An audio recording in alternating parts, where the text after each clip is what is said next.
Thank you. Good evening, ladies and gentlemen. On behalf of Adacom education community and emerging community in academia sector, I, Chandan Anand, the CEO and founding editor of Adacom Media Group, welcome our eminent speakers representing the higher education fraternity and our powered by partner Finance Speed at today's yet another interesting session of Education Leadership Symposium series. I welcome all the delegates and attendees who managed to block their time to be a part of this virtual symposium. With your effort and association, we feel privileged and glad to host this event. Let me invite your attention towards a small introduction of Adacom Media Group. Adacom Media Group is a growing media company enabling communities of education, human resource, healthcare and wellness, governance, media entertainment and art to effectively advance their businesses and strategic interest by becoming their collaboration catalyst.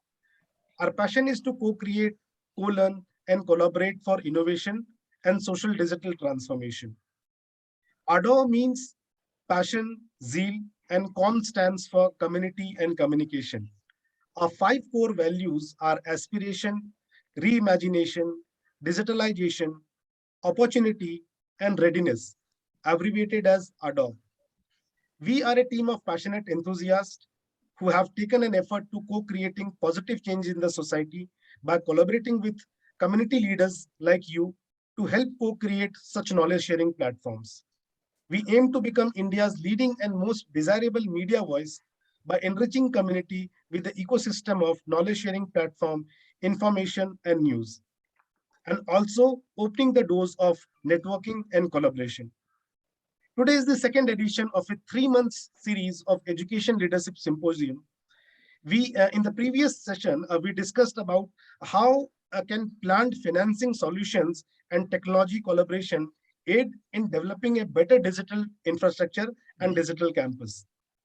In today's theme, we will focus on how can skill development be enforced in educators with the help of technology to increase digital literacy. We have researched carefully and chosen very interesting and relevant panel session topics. Our eminent speakers are the stalwarts of the education industry. We are shortly going to witness some meaningful and great deliberation, and I'm hopeful that we all will enjoy, learn, and enhance our knowledge from today's session. The session is live on our LinkedIn page. We will also be tweeting the content and the quotes of our speakers at Adacom Twitter handles, Facebook handles, and LinkedIn handles. The links will be shared shortly in the chat box. Kindly like, subscribe our social media pages. And I also request our attendees and viewers to please make the event more interesting and more engaging by appreciating speakers and putting in the questions in the chat box so that some important questions I can ask with them. Encourage you to ask the relevant questions. So thank you so much for your participation over here. So with this, I would now like to invite our first speaker for the day, Mr. Amey Parulikar. He's the head business development of Finance Speed. He's a BTech engineer and is the go-to guy for school fee finance. He comes with a wealth of 15 rich years of experience and is one of the founding members of Finance Speed. Amey is a skilled professional. He's experienced in global sales and has worked for the companies like Microsoft, eMudra, and Group E Veristas. He envisions to ease out global school fee payments, higher education payments, and boost the K-12 and higher education ecosystem. Now, please invite Amey Parulikar for his opening remarks and a small industry presentation. Amey. Thank you. Thank you so much for welcoming me on this wonderful platform. It's always great, Chandan, to be a part of the webinars at Ardor. And today I'm really honored to go ahead and to present with such an amazing crowd that we have today. So let me quickly tell you a little bit about Finance Speed and about what we do. I wouldn't really take much of your time. I'll try to explain the entire concept in the next 5 to 10 minutes tops. So Finance Speed is by far India's largest, safest, and the quickest education fee financing platform in the country. So this is So I'm sure you recognize the captain of the Indian cricket team. I believe he's playing today in Bangalore. So I guess some of the panelists are from Bangalore today. So when we look at how Financier was conceptualized, where we come from, we all come from very, very humble beginnings. All of us are from very middle class families in Mumbai. In fact, all of us used to go to school. We used to go to school together. So one of the most distinct memories that we have is us walking to school because we didn't have a school bus and we lived hardly a few meters away. So one of the memories were that despite of being in one of the finest schools in Mumbai, so still the fees of our school was somewhere on the line of 400 rupees, and this is every year, and this was way back in the year 2001. So when we all caught up, right, we were all very busy in our lives. So I was working for DMCC Dubai. Rohit, the founder, was in Singapore. Navish was working for Cognizant, and so on and so forth. All of us from IIT, IIM, Sanford. So we all just caught up. And one of the things that did come into mind was the fact that we are today, whatever we are, it is because of the education that we have received. So when we are trying to start something off, why not do something where we can help students get the education that they deserve and not the education that they can afford? So this was the whole idea with which we started off, because the fees in my school today is around 1 lakh rupees. So how did it go from 400 to 1 lakh? The difference is that the quality of education has gone by leaps and bounds. We have a swimming pool, we have a turf, we have everything that you can think of, floodlights to play at night. So a lot has changed. The quality has gone through the roof. And we have to ensure that parents too can go and they can afford this education. They can go and they can get access to this education. That's why we started off. And within the first year itself, we were quickly incubated by Google. So Google came to us and they were like, hey, guys, we can help you with an office space with all of the technology that you need. And we'll go ahead and you guys can do what you do best, which is creating a great new platform. And that's what we did. So the whole idea when we started off was that we can help pay a student's fee upfront on day one, and the parents can go ahead and they can pay us back in easy monthly installments. It's fairly similar to what you see when you go ahead now. The summers are coming in. I'm sure a lot of you guys will be going to to a mall or something to buy an AC. You can buy an AC today for an EMI as low as around 2,000 rupees. But why can't you do the same when it comes to your child's education? Is that not as important? So that is the reason why we came up with the concept of paying the entire year's fee upfront on day one, and then the parents can pay us in EMIs. So with this, we went ahead, and as soon as we started, we realized that if one of the institutions is affording this facility, their admissions increase dramatically. There's at least a 30% increase in the number of admissions. Also, when it comes to the fact that because of COVID, a lot of people tend to lose their jobs. There is so much volatility in the market. Sadly, I know people whose parents have passed away and the bread earner has passed away. Because of that, there are a lot of dropouts. So we went ahead and we introduced a solution for this called the Financier Insurance. So every single child who is a part of the Financier program, their entire education is insured. So if tomorrow, no matter what happens at home, as long as the child is a part of your institution, their education will not be hampered.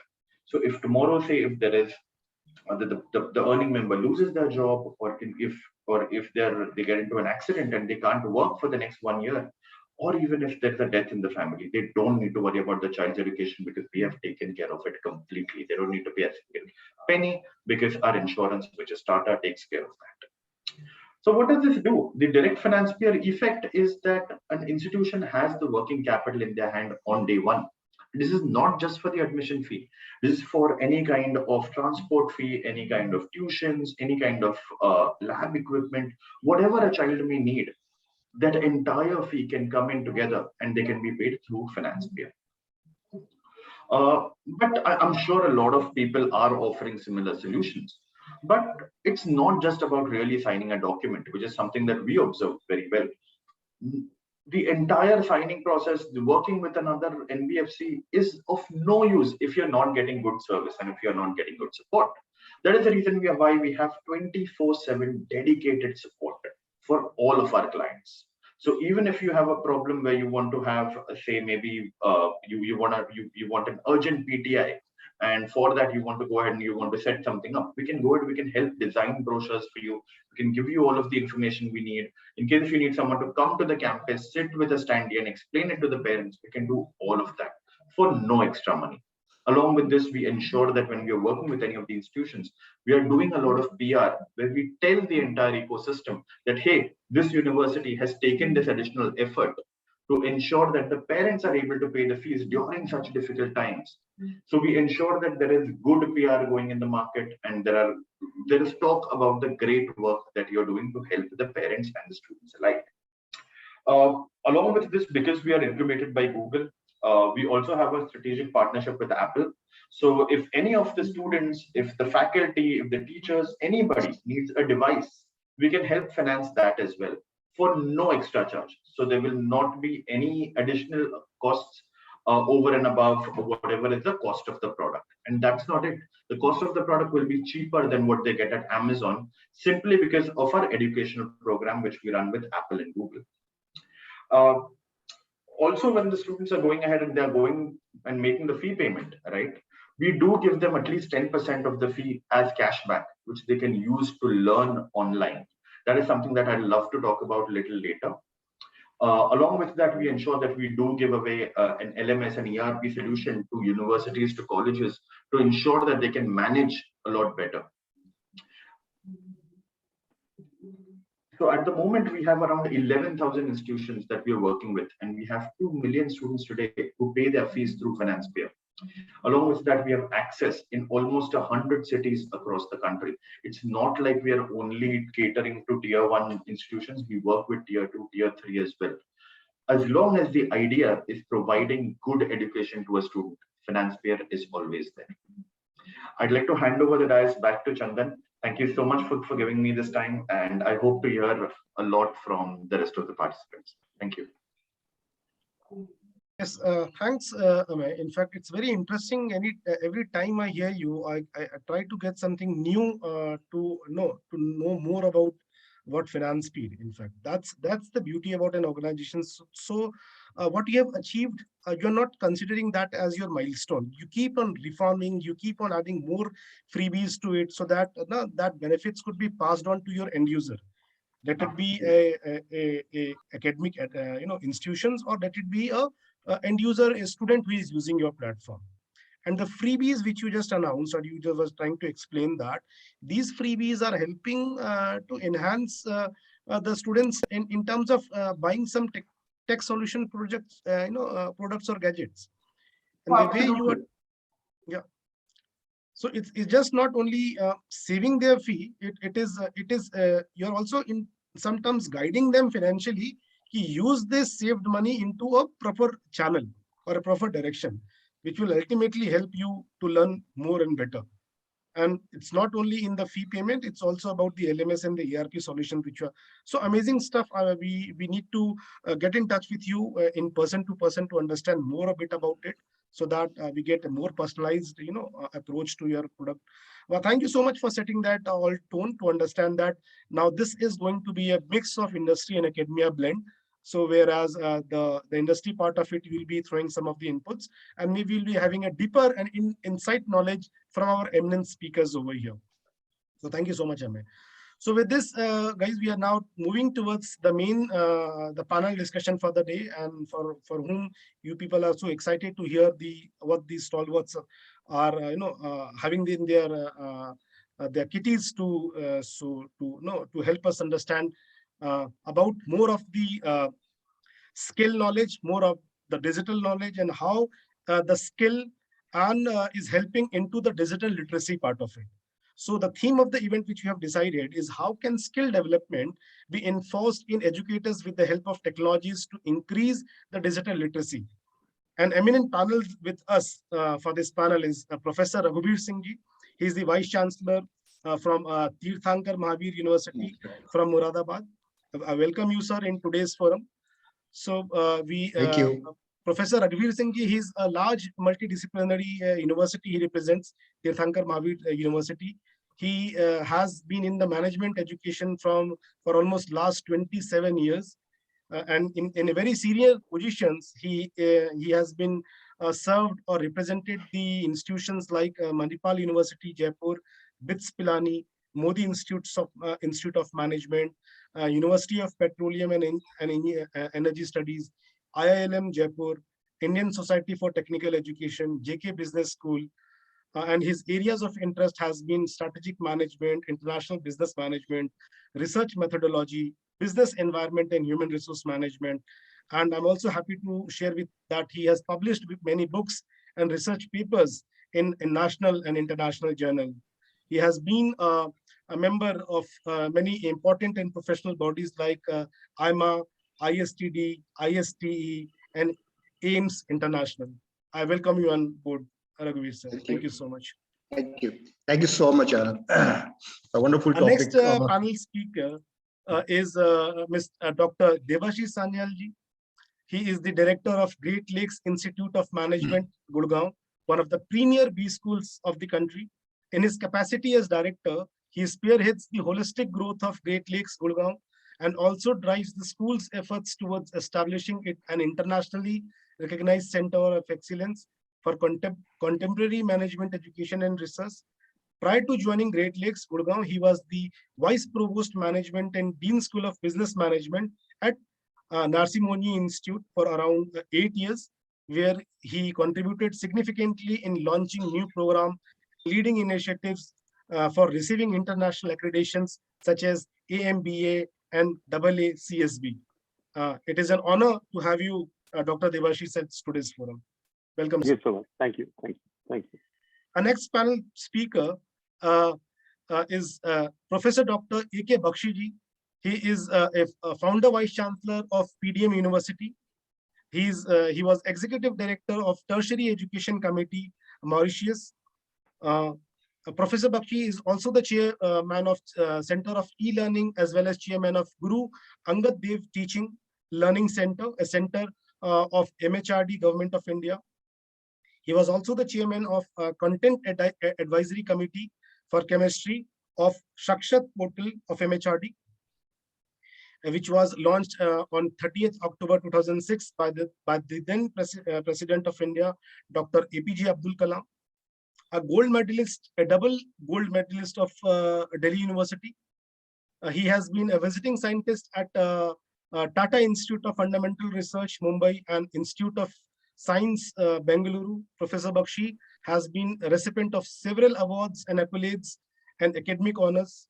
To name few: World Education Award, Haryana Ratna Award, Bharat Jyoti Award, Fellow of UAPAC, Lifetime Achievement Awards, and various other. It is an honor and privilege, Bakshi sir, to have you in today's forum. Welcome, sir. Our next eminent panel speaker is Dr. Prashanjit Kumar. He is the Pro Vice Chancellor of Noida International University, one of the very profound universities of Northern India.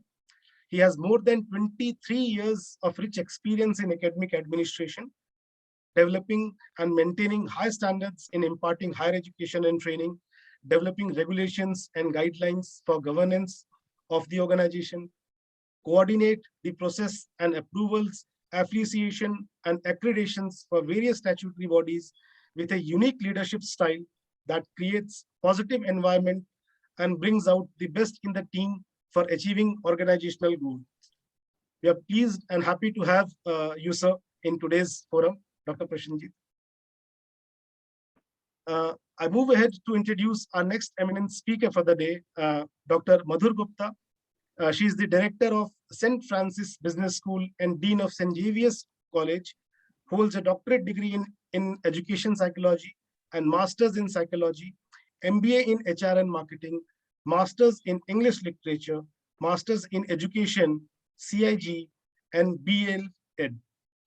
She is having a rich 19 years of extensive experience in higher education industry.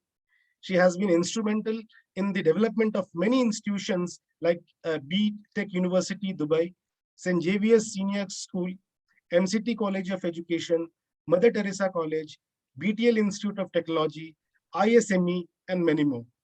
With a long-standing record of initiative and innovations in teaching, training, administration, and marketing, Dr. Madhur Gupta published more than 20 international research papers, including Scopus and Web of Science. It is an absolute honor, ma'am, to have you in today's panel discussion. Welcome you on board. Thank you so much. Thank you. And Amay will be joining this panel discussion as well. So how we started with this, let me just give you the background of the concept note, maybe rather about this panel discussion. So the importance of digital literacy has become very essential in this era where we are living in. Being digitally literate not only means having the ability to use technology, but also having the ability to function critically and effectively in a digitally enhanced environment. Skills such as flexibility, adaptability, and being a lifelong learner are essential to maintain relevant digital literacy skills over the time. In order to increase digital literacy among the students or learners, it is a paramount important to enforce skill development in the educators with the help of technology. And during the pandemic, in the most part of the country where the education system is not that advanced, there the students got deprived of education because of the infrastructure was not in place and the educators was lacking digital literacy. Through technology, how can we develop the skill of an educator so that they can help in increasing the digital literacy among the students is the need of an hour. So let me open this forum to understand from them one by one, why is digital literacy important? And maybe this would be, we can start with an opening remark. So may I please invite Dr. Professor Raghuvar Singh ji to start with the honors. Thank you. Good afternoon, ladies and gentlemen. Why digital literacy is so important? We all have seen it for last 2 years. Unless digital technology was there, probably we would have not been there today where we are. Last 2 years, we have seen that education continuity was assured through digital technology. So there's no denying fact about its importance and its uses. And today it's used to the maximum hilt, let me tell you. And I foresee that even in the future, its usage would continue to grow at a much faster rate. Now, usage would now depend upon, since I'm a strategic person, I like to look at from different perspectives. So the first question which comes in my mind, why should I use technology? Why should I integrate in it? And if I have to integrate, to what extent do I integrate? And what kind of functions should I integrate? So it's now a strategic perspective in education when you're actually making your institution function. But it's now become a purpose for any organization to bring in technology in almost all functions. Right? We, being a multidisciplinary university, appreciate the fact that how important including the immersive technology has been for us to incorporate or to develop skills of our students as well as our faculty. Now, saying all that, there are certain lacunas. There are certain aspects which, as of now, cannot be overcome. It has its own limitations. You see, when you look at immersive technology, so it's basically a passive participation in remote learning experience. Now, it's not an active participation like it should be there in a classroom. Okay, if you look at the meaning of learning, it's all about change in behavior. Now, change in behavior cannot happen unless otherwise you are actively participating. You are engaged in the classroom. You go through that experience of doing things. And as of now, I find immersive technology is, in fact, has that kind of lacuna. And also at the same time, the cost of immersive technology is very, very high, very, very high. It's prohibitive. We actually try to acquire for one of our courses called anatomy. And we found that as of now, we cannot afford that course. It comes in crores.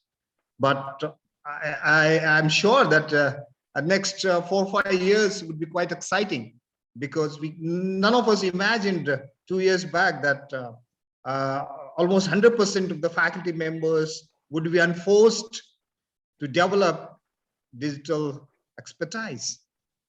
And it has happened. So it was it was a force for everyone. Everyone was enforced to do that. So anything of that nature comes, we all are prepared to take that kind of a challenge. Let me tell you that. Now, as a management person, I'll look at, there are three important aspects, rather four aspects in your theme today. One is education, two is a skill, third is technology, and fourth is your digital literacy. So technology and digital literacy are grouped into one. I consider it's the same. But skills which we have actually differentiated, let me tell you that skill has always been an important ingredient of education right from the past. If you go back to our ancient education, or if you go back to our Gurukul system, there was no education without skill. But how it over a period of time it got separated, they're totally de-linked with education and the skills. So today we are talking about skill plus education. It should have been, when you say education, it's going to be the part of the skill. If there is no skill, there's no education. So which skills are we talking about? Three important skills which I look at it. One is your technical skill, another is your conceptual skill, and third is your people skill.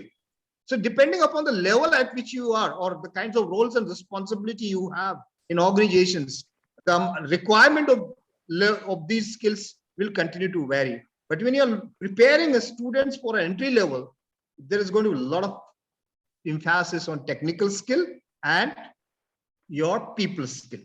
These are the two important aspects. And therefore, we call it as a holistic education. And I'm sure my colleagues would throw a lot of light on these perspective, because education as we see today is completely fragmented, and people with great ideas, single, personalized opinions, they come out with, a piecemeal approach. So you must have seen in a couple of days back reports on bringing industry professionals as professors of practice. Now, this has been there. This has been there for last 10 years, 10 to 12 years in management and IITs. Great. But yes, sir. What is the efficacy of that? We do not have any research. And that means our decisions are not taken on the basis of the evidence of the research. They are taken on the basis of the opinion of somebody who's sitting at the right row. So we've got to relook what are we doing about our education? What are we playing with? So this is going to be a holistic approach, not a piecemeal approach. That's my suggestions. Thank you. Thanks. Lovely, sir. Thank you so much. What a powerful opening remark of yours, sir. So this will definitely give a better perspective, and we'll be having, in fact, more ideas will be just adding to what our opening remark said. We'll be driving in more deep about the three skills which you just told, sir. Let me come back to you. May I please invite Dr. Devashi Sanji, the director of Great Lakes Institute of Management, for his opening remarks. Thank you, Mr. Chandan and Ardor for this opportunity. Amidst some galaxy of important people over here, it's really a privilege. Let me come to the topic. A topic which is very near to my heart at this point of time, because we are spending a lot of time in our institute to take the faculty to the next level. Now, before I come to the theme proper, but I would like to put it in two broad brackets. First is why it is required, and which is pretty known to everyone, and how to go about it. So there are 2 points very clearly. So if I see, I'll try to relate to Industry 4.0. Okay. So if you see this way, Industry 1.0 was all about mechanization, steam, etc. A lot of textile industry, iron and ore industry, etc. So a lot of manufacturing happened during that time, but emphasis was there. 2 was all about electrification and use of electrification, and many other things which took the standardization. So all production and everything took a new look in 2.0. C was all about internet, and many new technology came at that time. IT, information technology saw new avatar. We saw Operation OT also took a new look. The fourth is all about convergence. Convergence of IT and OT, information technology with operation technology. A lot of AL and ML has come in. And it is coming not only in manufacturing or in corporate world, but mostly it has come in education. Now, this is one part of the story. The second part of the story is that NEP. Now, National Education Policy has said that higher education enrollment has to be taken from 26% to 50%, double size. Okay. And roughly, we have got about 40,000 plus brick and mortar institutes to get that 26% enrollment. Now, to go to 50%, if double connected 80, if you go linearly, it has to be 80,000. Where we have got money, where we have got land to do it, where we have time to do it. Because in 15 years, we are supposed to do it. The only way forward is digitalization. So here we come why digitalization is important, and it has to be that way. And to a great extent, UGC, UC 40%, and all the stuff UGC is taking, or NEP is taking, or Government of India is taking, and online education, what they are trying to promote in a big way. UGC has come out, undergrads and everything, is just to ensure that gross enrollment ratio enhances from 26% to about 50% next 15 years. Okay, uphill path. Now you have this great ambition. Who is going to impart? The faculty. The question today, the point raised today is very relevant, and I'm happy this point is being addressed.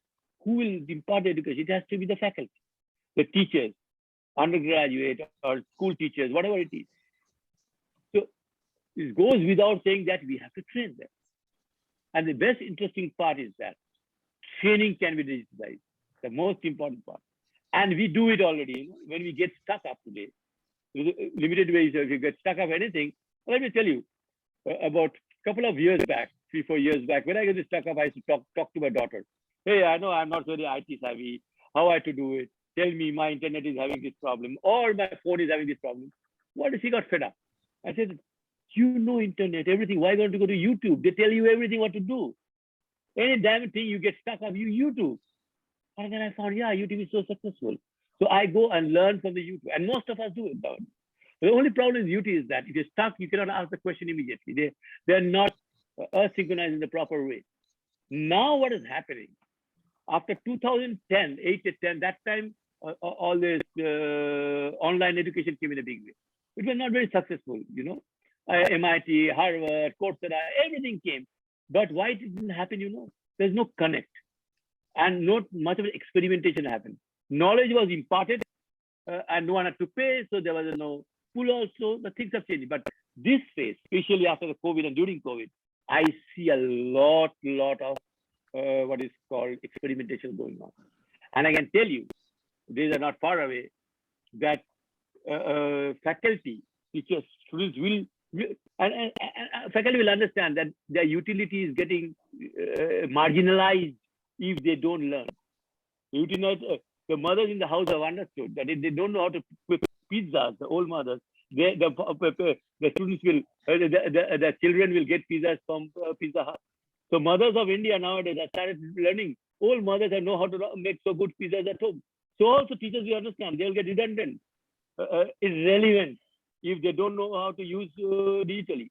So there is a platform become, and a lot of, I tell you, Adacom companies for students, it will be done more for the faculty, where it will asynchronized method of learning. So how to use the Zoom. No one had any clue before. No one will not say, many people didn't have, but how fast everyone is using it. So there will be technology, and I can 3D technology is coming in a big way. A 3D technology will take everyone, and it will come in 2-3 years time. So faculty has no other way but to learn digital stuff, and a synchronized method of capsule, where you can stop at any point. Like suppose you are learning from YouTube, and I have a question. I stop it, and I ask the question, and a bot replies, give me the answer. This is going to happen, and it's happening. There are a lot of for students it's happening. I can tell you, and I just saw a question. It may be possible in the urban area. Can it be possible in the rural area? Good question, actually. It is possible. Government India is taking fiber network to the last point. And once it comes, we'll do it. If in election time, people can be made digitally alert of whom to vote, whom not to vote by the political party by giving a free mobile phone, why can't in education happen? It will happen. It will happen. And it will happen at a faster rate.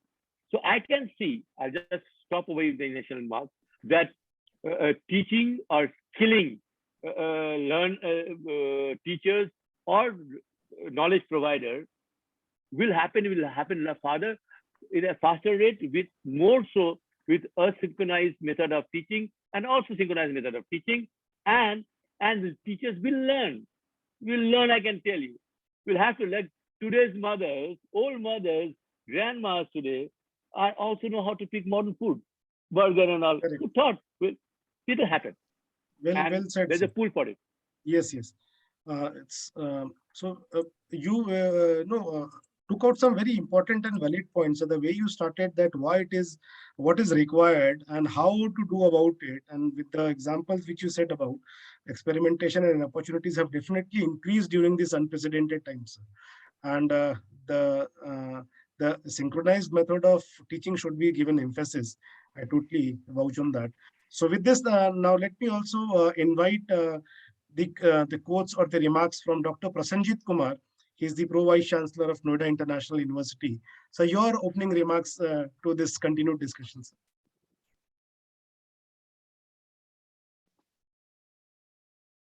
Please unmute yourself, sir. Thank you very much, Chandan Anandji, and I'm very glad and have the privilege to be here on this platform. A very good afternoon to all of other dignitaries present over here, and it's very enlightening to me that I'm sharing this platform with great visionaries and great experience in the field of the respective of higher education. I just want to express my thought. The emerging and opening remarks with regard to that today's topic is that the skill and technology and digital technology is the three aspects what we are going to discuss for the today. If we talk about that, that a lot of discussion has been gone through that we are just living in the digital technology platforms, and we are working almost since last decade on that, and we have to be extend on that. That is possible that we are introducing the technology in each and every aspects, that it is a foremost possibility also that skill is required to be handled that kind of a technology, in what sense, in what the scope of that is going to be handled to this. So I particularly think, in my view, that it's a kind of that nowadays, it's a kind of that integrated approach of the skill and technology. Technology without the skill is a little bit handicapped, and skill without the technology is just a little bit incomplete towards that, if we talk about this. Say, for example, just we have to be technology that we have to be drive a car, but we don't know how to. That's a kind of the skill, the technology with us, but we don't have any skill, then we cannot be drive the results in terms of that. So if we'll talk about the integration of that skills through the technology, then definitely that I personally feel that NEP, National Education Policy 2020, says emphasis and laid down on that we have to be integrate these two kind of the things through the live projects and integration of the technology with the live projects in terms of the learning in the +2 schools, as well as its concern to the higher education, that it definitely comes to again that we have to be stand with the things, whether it's a technical field, whether it's a management field, whether it's a legal field. If we talk about the legal field also, that how to present in the virtual virtual kind of the hearing in the different courts, that's a kind of the skill. That the mostly what we have seen in the pandemic era, that the mostly advocates are just getting that particular cases hearing through the virtual mode of that. So it's a kind of the skill, the technology which enables us to be stand in a more effective way. If we are introducing the skill through the ICT, then definitely it will save us that in terms of that technology, in terms of the timings, and in terms of the performance. So it makes us that more economical in terms of the more professional and more result oriented. So I personally feel that integration of that skill development through the ICT are the integrated part to each other, and it should be put all together in all kinds of the platform where we are going to be introduced, and where we have to be give the desired, expected learning outcomes in a very short span and designed way. So thank you very much for giving me this opportunity. Thank you so much, Prasenjit sir. A lovely opening remark from your end. And let me now invite Professor Dr. Ek Bakshiji, the founder vice chancellor of PDM University, for his important remarks. Professor Bakshiji. Thank you, Chandananand, for inviting me to be a part of this very important symposium where very eminent educationists are present. And it was my pleasure to share some of my thoughts. Initially, the opening remarks about the theme of this symposium. See, I personally feel that the hallmark of an education system is that it should change with the changing times. If you look at the goals of education, ultimately it is threefold. One is to produce good human being, then responsible citizen, and third is a competent professional. Now here, when we talk about competent professional, things have been changing with time. And here comes the role of technology. It is said that in the 21st century, if anyone has to excel, one needs two things. One is rigorous academic content. You have to be very good in the subject. And the second is 21st century skills, which are a set of abilities which we should possess in order to succeed and thrive in this fast changing modern world. It is for the first time that 21st century skills are coming. Why? Now the question may come, why suddenly 21st century skills have become so important? First of all, please remember that 21st century skills include three categories. One is the learning skills, which include 4 C's, what we say as communication, collaboration, creative thinking, and critical thinking, creativity. So this come under learning skill. Then we have literacy skills, where we have information literacy, media literacy, and technology literacy. We call it IMT. And the third is the life skills, where we have flexibility, leadership, initiative, productivity, and social skills. So these taken together are 12 skills, which can become very, very important in the 21st century. The question is why they are important. And in this, you must have seen digital skills are playing a very, very important role. And why these skills are important? Because we are living in an information age. This is an age of uncertainty, where we do not know where our present day students will be employed once they finish the education. Those jobs may not be still existing. Then it is also an age of artificial intelligence, where artificial intelligence will be equal to the intelligence of the students by the time they finish the education. If I can have machines with the same intelligence as you, then why do I need you? This is another question. And the third is, this is going to be an age of massification of higher education. Even in India, so much is being done to increase the gross enrollment ratio. So there will be very few traditional jobs, but many takers. So the competition is going to become very, very tough. So under all these circumstances, knowledge, skills, and one thing more, attitudes and values, these three taken together define the competence of an individual. All of them become very, very important in the 21st century. Now, once I have decided that these are what we want in our students, now we can realize the importance of digital skills. Technology can do wonders. Technology, as a matter of fact, I would say it is difficult to imagine education without technology in the 21st century. There is hardly any aspect of education which remains untouched by technology. Taking broad view, there are three things which are very important in education. What do we teach? How do we teach? And how do we assess our students? And in all of them, digital technologies or digital skills become very important. Now, what do we teach means the curriculum. And you all know, knowledge in all disciplines is growing very, very fast. There was a time when knowledge was getting doubled in almost 150 years. But the human knowledge now gets doubled in almost 73 days. So that shows how soon our knowledge is getting outdated. So how to revise your curriculum? Here, digital skills can help you through, email, discussion forum, video conferencing. You can very quickly revise the syllabus. I remember when I was in Delhi University, it used to take 2 to 3 decades to revise the syllabus. But that's not the case now. Secondly, coming to the teaching learning, we still continue to teach by talk and chalk, teacher-centric approach. This is not the need of the hour. We have to change. Now, ICT-empowered pedagogies have come. Learner-centric approaches have come, where aim is to engage the student. Because, we have been focusing mainly on examination, rote learning, and scoring high marks.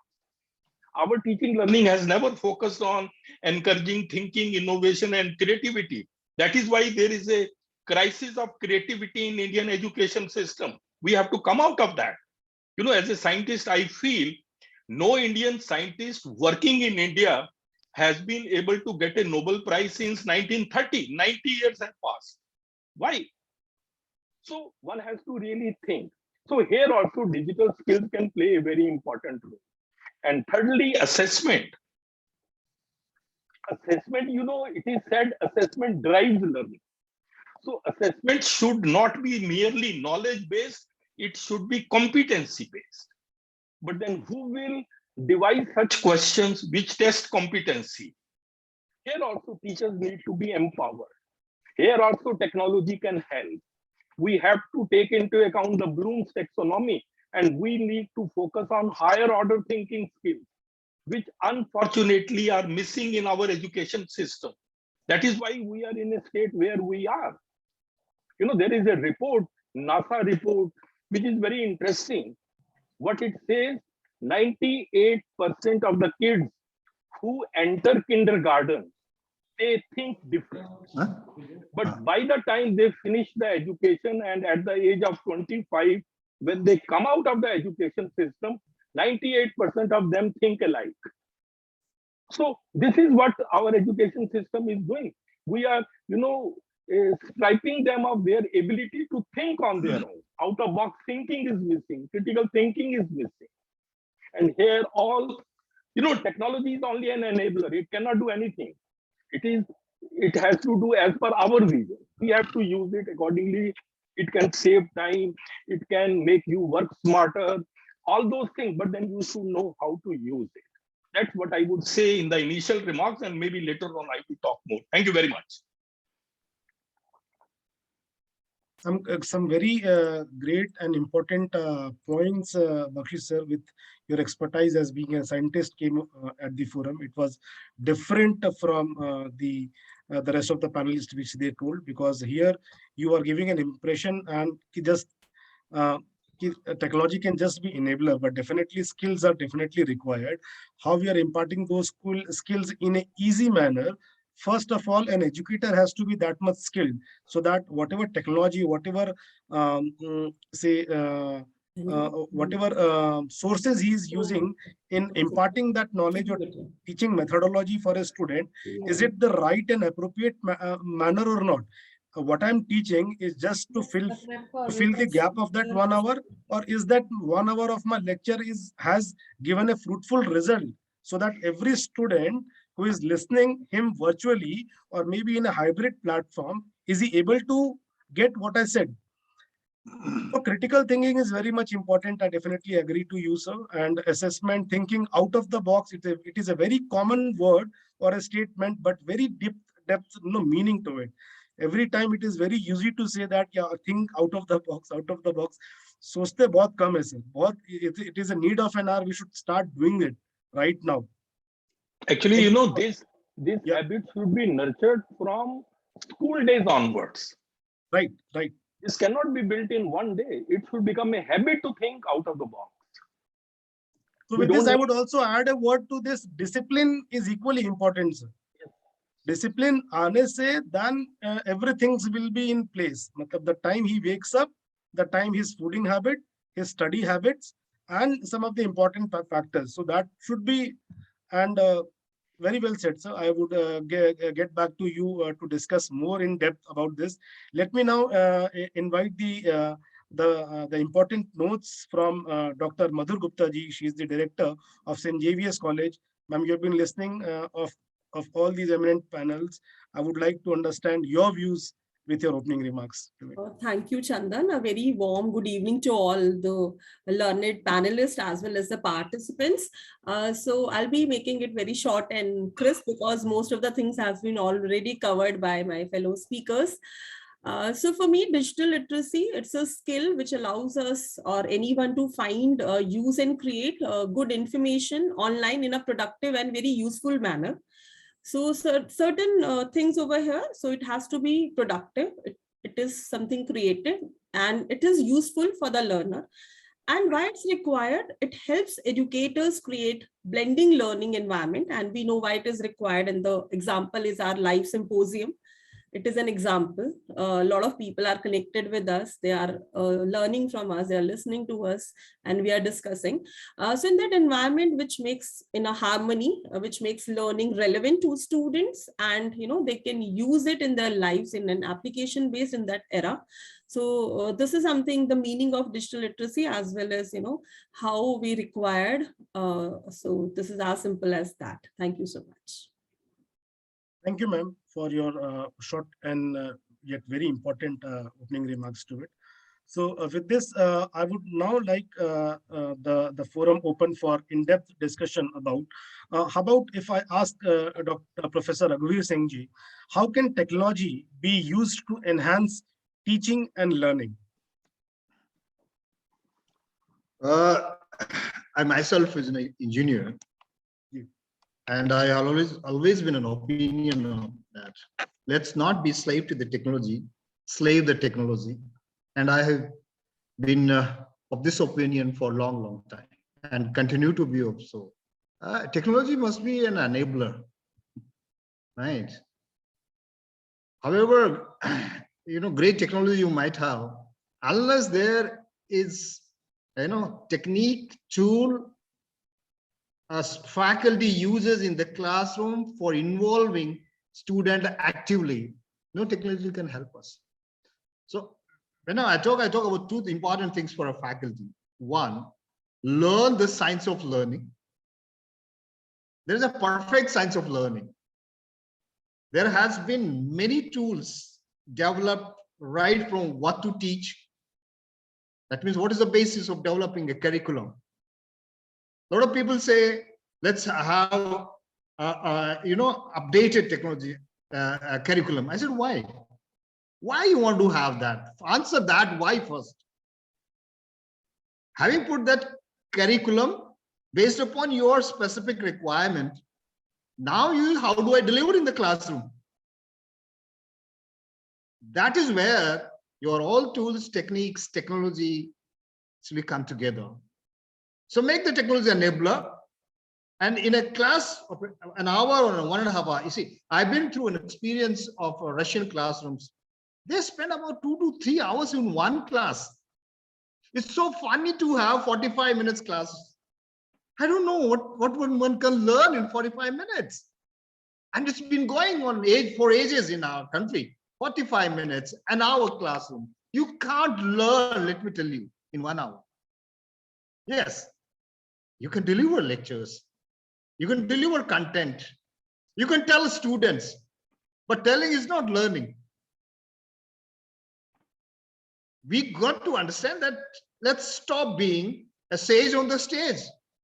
Let's be a guide on the side. And you'll find the whole environment in the classroom changes.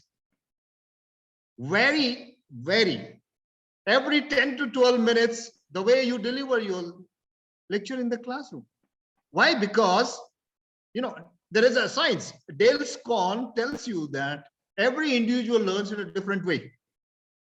And best learning happens by doing. So as a faculty, I need to decide how much do I speak in the classroom and how much I involve and how much make them do.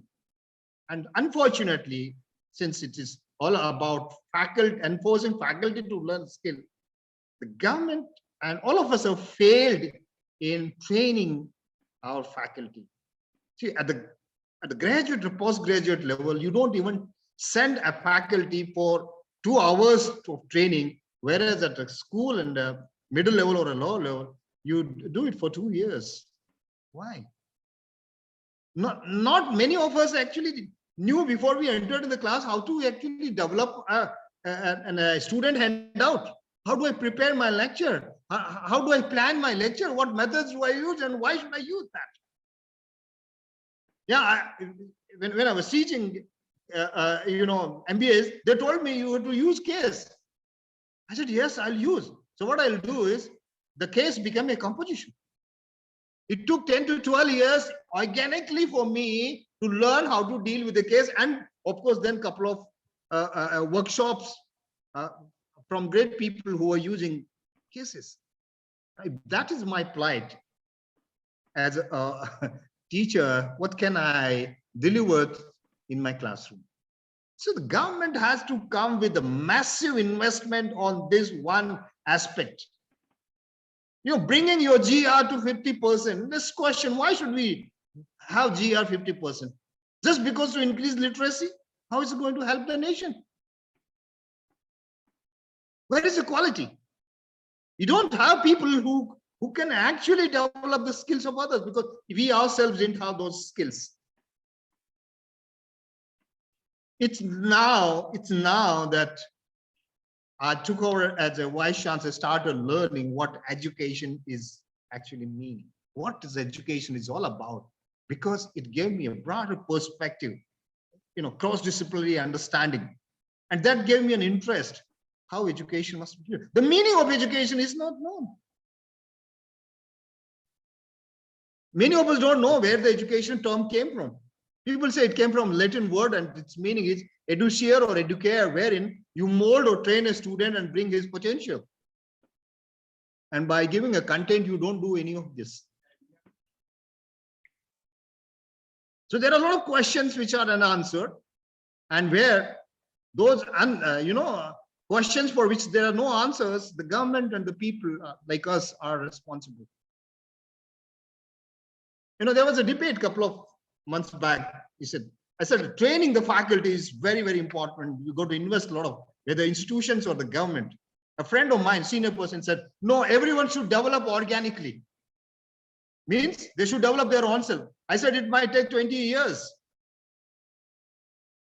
So till then, what do you do with this kind of people?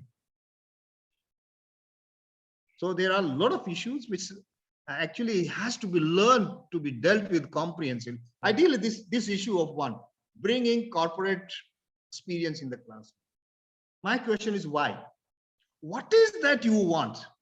I have an experience where a corporate experience person cannot give that in-depth insight or numerous aspects to a particular topic the way a learned faculty can give. Yes, he can give you the way he did it and the way he do it, but that's not the only way. That may not be a right way, because his success must have been because of number of other environmental factors, not because of his approach, not necessarily, I said. Okay, so one need to have that in-depth understanding to deal with a discipline or a subject. Right, bringing that interest in the classroom, exciting that people, that's fine. You can bring your professors of practice. But the thing cannot come from such people. Thank you. Absolutely, sir. So faculty is absolutely so. What you are saying that there should be, we should have the proper teacher training programs as well, not only for the particular curriculum, but even for a small instrument or a small app or small technology which we are trying to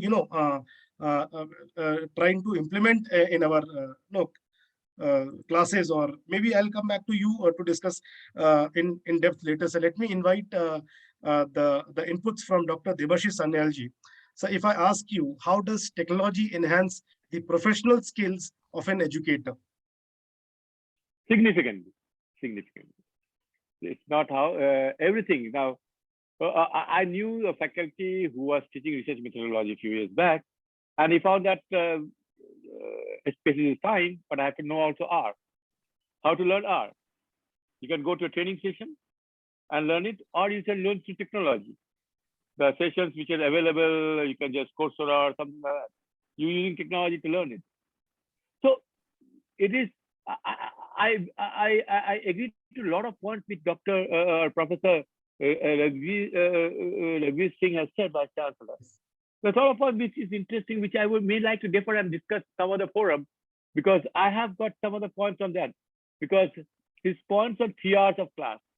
Suppose a faculty, how many faculty in the world, I say, can engage a young student for 3 years? Difficult. And education is, learning is not only in the classroom. Why can't students learn at home? You learn, see, when they go for summer, they learn so many things on their own, and they keep on doubling. Why we want to give everything in the class? Why it is required? Not learning by oneself is much more important. If you learn, self-learning helps you to learn the things much better than forcing through the throat. So flipped classroom, which is the best way. Students to learn and come to the class, and then you learn. And how to manage flipped classroom, that is very important. For that, we can have training. Case study mentioned, I agree to him. And I agree to him because your case study method is not making students present the case study. It's an interactive mode. It's interactive mode to ignite energy, to ignite the concept, to get various views. So a faculty has to learn. And this, we used to attend sessions physically. Now, physical attending session is excellent if you can. But suppose you cannot. So what is the, so faculty cannot stay back. They have to use technology, learn from various factors, various platform. And I tell you, today I'm telling you, believe me, in 3 years' time, that 3D technology will be such, and I've seen one of the demo of it, is that you will feel that you are in the classroom. And I tell you, the way experimentation is going on, especially with Adacom company, this edu and tech coming together, the phenomenal change happening. So what I can say is, faculty has to be trained. There's no way out. Faculty should know that they have to be trained. Faculty will be redundant. They have to opt for. They have to opt for, and they have to learn on their own. I can tell you a plethora of courses available in the net. Who stops them to take it? Why we have to do? Why government has to do everything? Why can't faculty know that I will be redundant and I have to learn it? When this thing will come?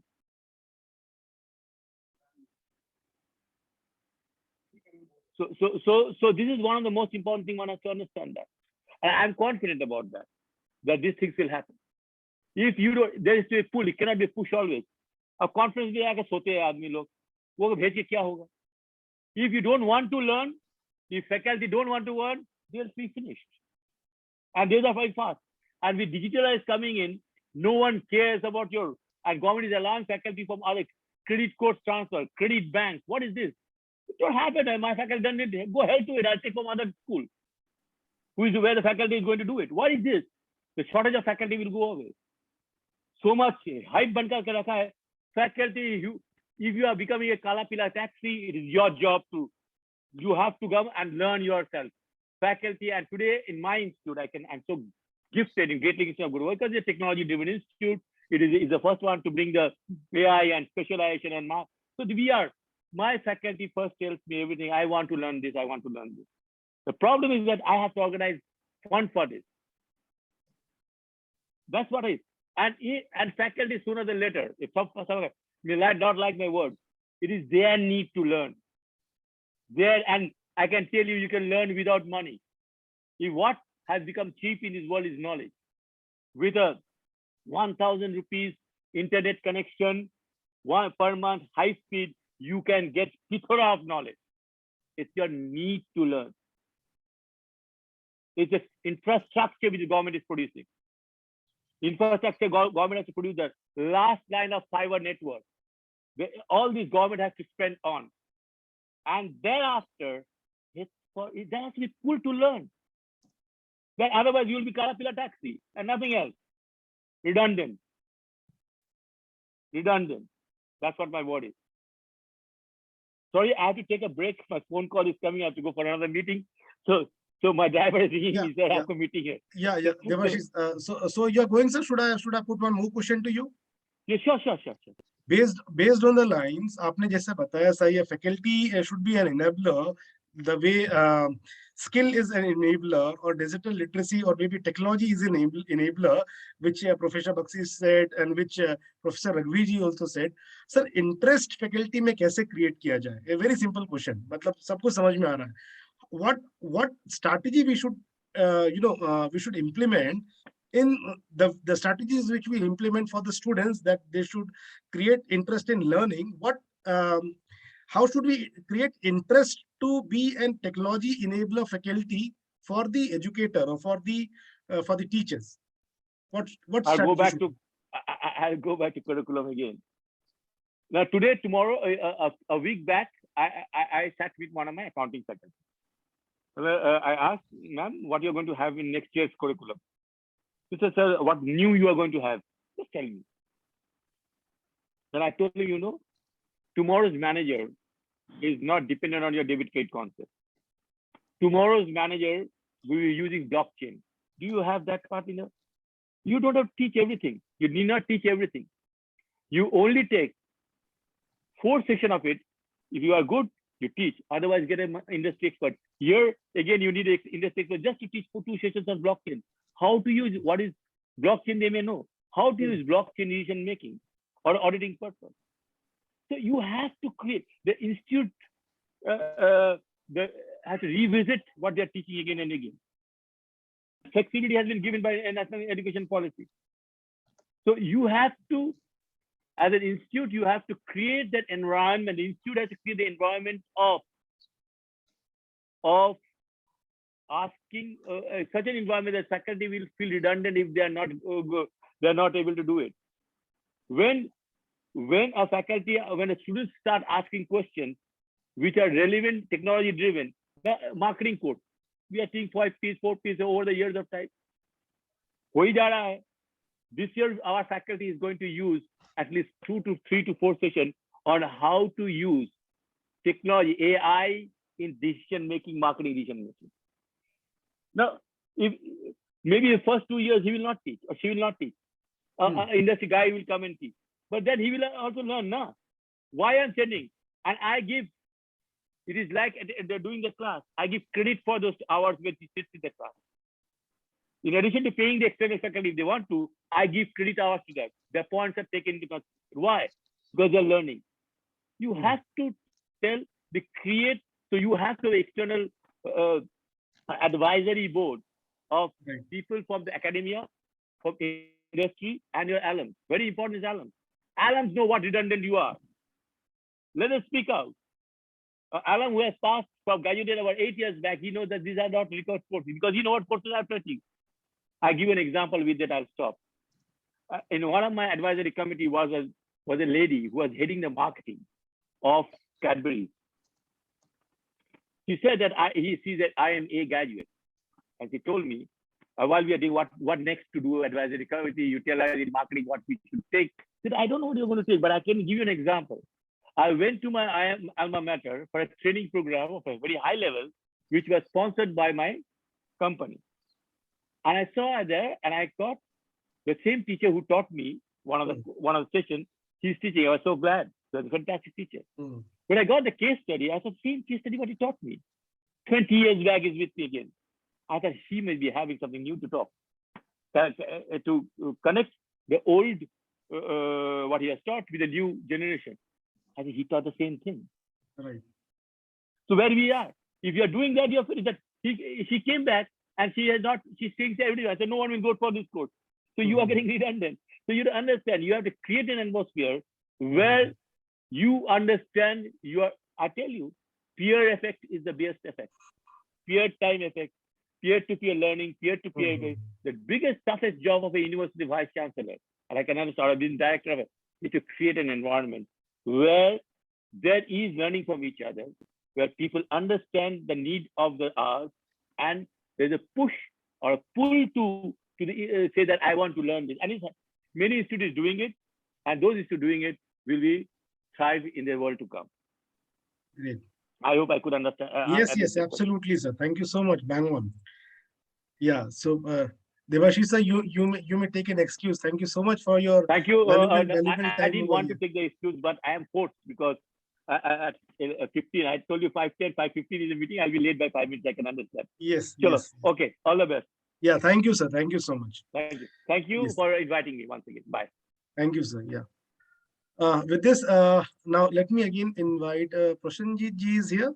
Okay. I may not see him. Let me invite Professor Bakshiji again. Sir, may I ask you the question, why do educators need to develop competencies in using digital technology in the lines which just Devashi Sanyals left us? And then what I feel is that, the quality of an educational system cannot exceed the quality of its teachers. So if we have to enhance the quality of an educational system, we will have to raise the competence level of our teachers. And why we have not been able to do that, I personally, from my vast experience, not only teaching in India, but also abroad, is the mindset which is the problem. It is said, it is the mindset which separates the best from the rest. And in our education system, we have teachers from the age group of 25 to 65. Some of them are already tech savvy. They are very keen and enthusiastic to learn more and more. But then many are not. For example, this new education policy was announced in 2020. Before that, we had the education policy of 1986, which all teachers had been following. Suddenly, overnight, they had to shift to the new education policy of 2020. Now, the question is, it is a new document, it is a visionary document, but at micro level, who is to implement it? It is the teachers only. In the classroom, who has to implement it? It is the teachers only. But there is no provision, as far as I feel, for training of the teachers. How to bring about this change? We are talking about technology. Many teachers are not tech savvy, as it was very rightly pointed out. The very fact that during Corona pandemic, we could ensure that the learning of the students is not interrupted, it is because of technology. Because we had to learn, so we learned it. But there is nothing like that. For example, it is very clearly mentioned, we should revise the curriculum very frequently. We should have a modern curriculum. But who will introduce modern curriculum? The teachers. So teachers will have to introduce many such topics which they themselves might not have ever read. So then they should come forward and change the syllabus. This is not happening. This is very unfortunate. Generally, the same topics are being taught. For example, I have also been the author of NCERT class 11th and 12th books of chemistry. Still those topics are there which I learned when I was a student. whereas the world has gone so ahead. We will have to change the thing. And this change should start from school level, because there has to be a proper coordination between school education and higher education. This is not coming. Teachers, now, teachers, you know, it is said that in India, the biggest problem is the students are of 21st century. The content which we teach is generally of 19th century. Teaching methods are of 20th century. And the method of assessment is also of 20th century. So there is a complete mismatch. We have not changed with the changing times. We have to modernize curriculum. We have to adopt new methods of teaching. We have to go away from teacher-centric approach to learner-centric approach, where we could engage students. We should have collaborative learning. We should have case studies. We should have problem-based learning. We should have project-based learning. We still in India continue to have lecture-based learning. Every teacher takes 14 to 16 lectures per week. That's not enough. That is the same old method of teaching. But then the question is, teachers have not been trained. My feeling is professional development of the teachers is a journey and not a destination. It should continuously occur. I was head of the center in Delhi University, which was looking after the professional development of the teachers. There, people will come and do refresher course or orientation courses so that they may get the promotion. That's not the purpose. The way the education scenario is changing, we will have to change ourselves. And in this regard, teachers should also be trained in these digital skills. Digital skills are very, very important. Once they will, there was a time when education sector was the only sector which was debating the usefulness of technology in education.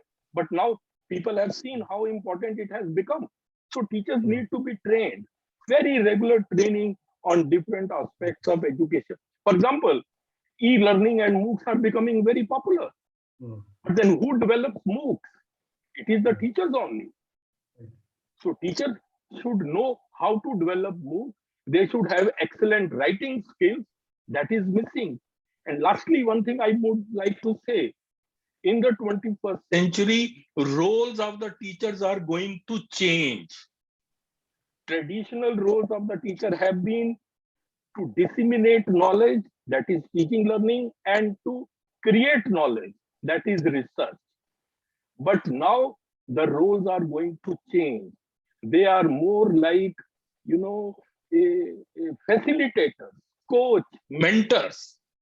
Because there was a time when teacher used to be the only source of knowledge, but now there are multiple sources of knowledge. So the roles of the teachers are going to change. For example, if students are enrolled in MOOCs, and if they have some question, who will answer? It is the teacher only. So teachers must know how to manage a virtual classroom, how to manage a virtual discussion forum. It's only the teachers who should know. Teachers should have proficiency in writing skills. So these and they, who develops the content for all these online courses? For example, I am the chairman of a center. We have developed almost 50 MOOCs, the maximum MOOCs in the country by any single institute. It is the leading, it is the top professors who have developed the content. So this teacher should come forward. So what I mean to say is, all this will be possible, if I may use the word, we will have to come out of our comfort zone. Yes, this is the need of the hour.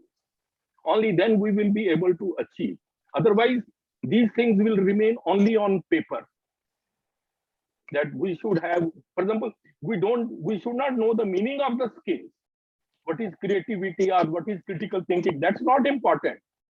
Actually, these should be made a part of our teaching, so that every lesson which you study, where you talk about creativity or critical thinking or collaboration or communication, all those things are very important. So I think these are some of the things which I wanted to say. So that's all. Thank you. Very well said sir. मतलब what an energy. इस पे मैं ज्यादा अंग्रेजी नहीं बोलूंगा, बस एक लाइन मैं इसमें जोड़ना चाहूंगा कि सर मुबारक हो उन्हें सीढ़ियां जिन्हें छत पर जाना है. मतलब for the teachers those who don't want to change, मुबारक हो उन्हें सीढ़ियां जिन्हें छत पर जाना है. मेरी मंजिल तो आसमां है और रास्ता हमें खुद बनाना है. बिल्कुल. सो ये बहुत जरूरी है sir. This kind of approach is very much important. जैसे मल्टी डिसिप्लिनरी एजुकेशन आ गया है, likewise a multitasking approach in every faculty is important.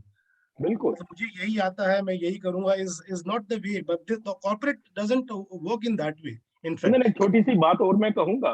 Ji. We sometimes we teach subjects in isolation as if they have no bearing on others. You know, present day world is of interdisciplinarity. Correct.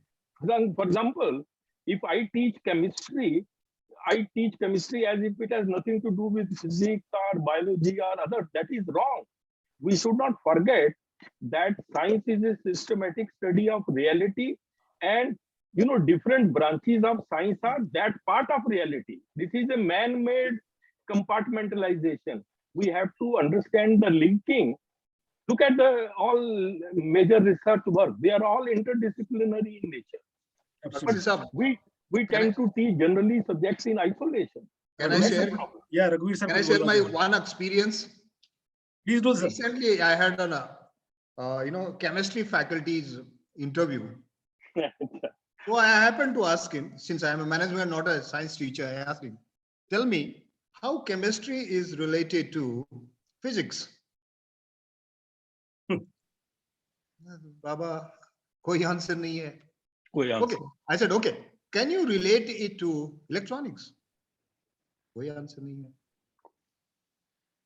So how can you expect a student to be interdisciplinary if the teacher is, see, that's what high compartmentalization. बहुत ज्यादा high compartmentalization है. वो एक होता है ना, chemical physics भी होता है और फिजिकल केमिस्ट्री भी होती है. पढ़ा भी होगा उन्होंने. They must have studied it, I'm sure, at master's level. हाँ, but they are not able to relate it. उस जोन से बाहर नहीं निकल पा. बाहर नहीं है उसको. केमिस्ट्री मेरा टॉपिक. That's it. और प्रोफेसर रघुवीर सिंह जी, केमिस्ट्री में भी अगर वो फिजिकल के हैं तो फिजिकल केमिस्ट्री पढ़ाएंगे, ऑर्गेनिक या इनऑर्गेनिक केमिस्ट्री का सवाल ही पैदा नहीं होता सर. ये सवाल ही पैदा नहीं होता. थोड़ा सा हमें ना, मतलब ये चीजों को माइक्रो लेवल पे मैनेज करना पड़ेगा. Empowerment of the teachers is the need of the. We have to incline, मतलब ये मैनेजमेंट के रोल से, ये एजुकेटर से रोल से सर, अगर सब लोग इंक्लाइंड हो जाए, फैकल्टी भी, स्टूडेंट्स भी, टीचिंग स्टाफ भी, नॉन टीचिंग स्टाफ भी, तो बात ही कुछ और होगी. बिल्कुल.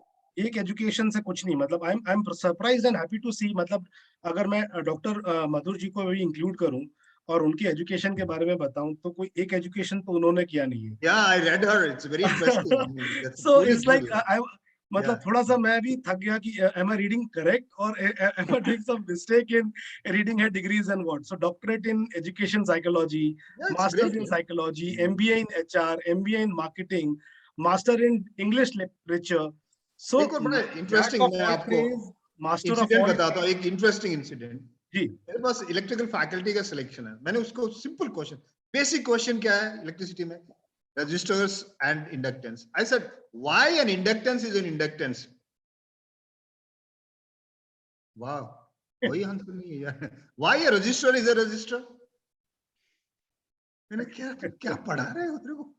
फंडामेंटल अगर आपको पता नहीं है तो कैसे काम चलेगा? Absolutely. और PhD किया हो? PhD करा हो. डॉक्टर बहुत हमें बदलना, हमें ना इस लेवल पे जाके सोचना पड़ेगा. Absolutely, sir. है बहुत बड़ा. So this is a gap, and maybe somewhere we should feel equally responsible to it, sir. मतलब ऐसा. We are 100% responsible. I said why we came from that, skill being ingredient of education. Now we are saying education plus skill. इसको किसने निकाला वहां से?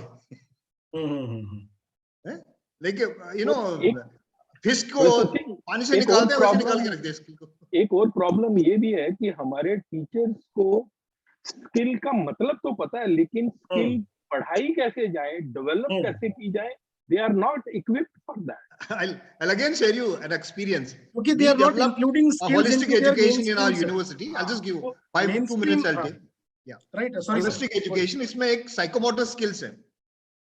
You know, so I wanted each, department to first identify various profiles which are available for them in a market. So, for example, computer science, and you said, get back to the industry, find what are the profiles, find out what are the skills needed for that profile.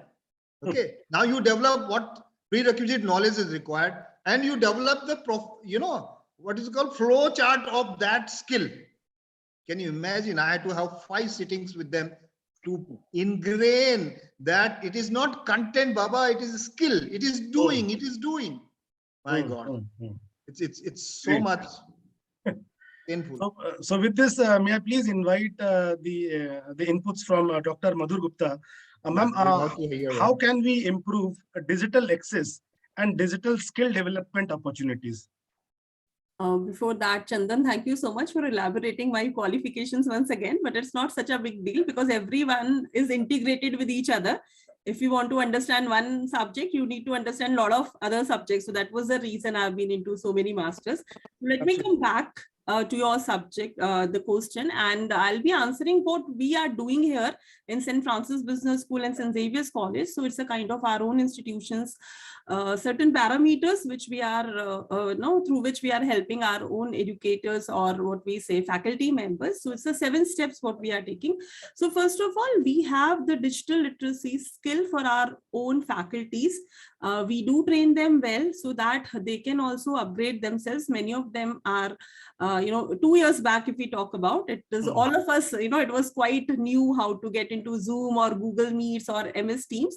So we give them a good training session when they come in. We also change, as I said, theoretical pattern of their mind to the skill-based pattern where they can really understand, and they can also train the students further, because it is again a collaboration much more bigger than the, what we say from the students platform. Then also we encourage self-exploration a lot instead of just giving them training. And this is what we do with our students as well. We majorly deal with MBA, PGDM, BBA, BCom students. So it's a business industry what we handle over here. So when we allow our students for a lot of exploration, we discuss with them, and we share a lot of web portal or links, websites where students and it's not only one app. We are into the multiple apps, and it also depends on what we are doing with them. Then we also do where a lot of real world applications of this vital skill where, live solvation of the case studies and, certain finance issues, which help them, what is the application of this digital skill. It's one is we are using for the classes. Another one is later on what else they can do it. Another point, second part is we also are very prone over here. We have created our online resources, guides, online tools, e-learning videos, e-learning, certain kind of Google Drives. We are uploading everything. So this is again a kind of a e-learning resources which we are developing for each and every subject as well as, and it is not only open for us, it is open for the other institute students as well. So, let's just share it freely. So this is again a way to share what is there with us to everyone, a practical way. A third point, what we are doing, we are setting some ground rules. We are involving internet, because what I always call it netiquettes. We talk about etiquettes, but when we are dealing with net, it can be very, very disturbing and as well as destructive, and it has a lot of disturbance. So we talk about netiquettes a lot, where we ensure that box rules or where the ground rules, when we are into the digital kind of era, there is a massive destruction or the kind of disturbance for the student as well as for all of us. We all are human at the end of the day. So we make it very clear with the students what are the things we are expecting, what are the things not to be done when we are into the platform, because it becomes too much difficult. We have seen students sitting in the class and they are quite well into the digital age, much more than us. but they are fiddling with their mobiles, they are on the social media, they're on some other sites which we do not want. So that distraction is something really bothering us. So in that way, you know, students in a class is much better to control with. So we have set certain rules. So for example, we keep quite involving our students in the class. So if there is a two-way communication through the digital technology learning, students will be much more alert and aware. Okay, the next point, we evaluate our current learning strategies very quickly. We involve our student to as a part of the process, where students are also a panelist, or they are also one of the, you know, deciding factors what kind of evaluation they want through the digital techniques. If they are more into the open book, we go ahead, because if you think at the end of the day, open book is actually more difficult. You have a lot of content, but if you don't know where is what, you cannot write it up. So for that, we make it sure that all the questions will be only application based. So what you can read in a book is only theory. So this is how we are also involving everyone with us in evaluation as well. So students in the whole course of, you know, learning in the digital era, they are knowing the skill as well as the problems with the skill and how to use in the application. Then also we evaluate the strategies what we are already using, their advantages, disadvantages. We also discuss the futuristic technologies with our students who are engineering background, technical background, and also we try to make out a balanced approach with the best app which are available, which has the minimum of disadvantages in the education system, and we keep, you know, upgrading that. So upgradation, I feel, is something very, very important. What quality of internet, you know, 2 years back hardly we can see the proper video. Now it's going very fast, very, you know, good quality. So that clarity is coming, and, you know, a lot of more students, even in the smallest city also, they are using Android phones, and so that changing pattern in the last 2 years helped us a lot in the digitalization of education. Then also we are trying to bridge the gap of knowledge, theory, and skill. This is something very important from the educator's point of view as well as from the student's point of view, because most of the time we try to teach them information which is anyhow going to change very quickly. Somebody, you know, quoted that within 70 days we are changing it up. So at the time of the students will be coming out, information will be anyhow changed, so it will not be much use, right? So we are more into the using anything for your problem solving, critical thinking, as we were talking about out of the box. So nobody think out of the box. There are certain situations which make us what we are today. So we give a lot of critical trivial situation to students to discuss, a lot of case studies we use. So this is a lot through the digital literacy and digital media. Then the next thing, we include a lot of simulation projects and case studies. Simulation means what is exactly going on in the study, in the in the industry. Students connect with the panel. Students, they are a part of certain problems going on in the industry. Students, they themselves find out the solution. So the best way to learn Chinese, go to China and stay with them. So this is how what we do. Instead of teaching them theory and then maybe they will apply, not apply, we put them into a lot of situations which are critical, which they have to, you know, solve it out. They have to make a project on it, and they have to come back with their solution. And believe me, sometimes they are so good, and we send them to the industry, and industry also implement them. So this is how, you know, we are using young students' creative mind very, very nicely in the industry problem, because ultimately everybody is going to integrate it well.